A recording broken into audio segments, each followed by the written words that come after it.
Four ninth grade students at Park Hill School District in Kansas City were disciplined for starting a racist online petition. It was called Start Slavery Again. Their parents are suing, arguing the district denied the students freedom of speech, due process, and right to education. Brian Johnson has more.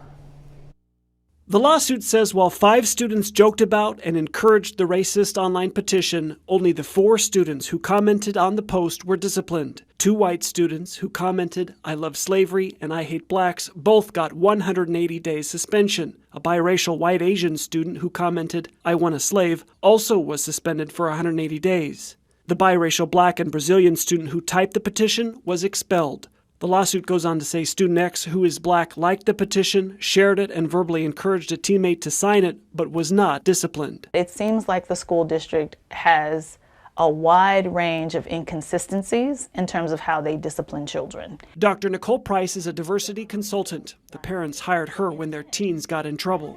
When the information first came to me, I was disheartened. I was disappointed. Price says what happened was egregious, but the students felt remorse and a 10-day suspension would have served them better. And so then can you say we're living in conjunction with our mission when you just decide to kick kids out when it gets hard to educate them? The lawsuit says the school culture was infused with frequent casual use of racial and ethnic epithets and slurs. It says coaches only occasionally asked students to watch their language, but mostly condoned heavily racialized interactions. School's responsibility is to teach us about the history of racial terror in this country.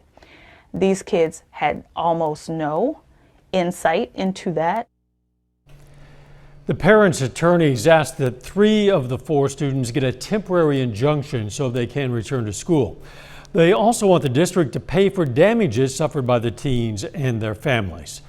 A district spokesperson says it took prompt, decisive action to enforce our policies prohibiting discrimination, harassment, and uncivil behavior, end quote.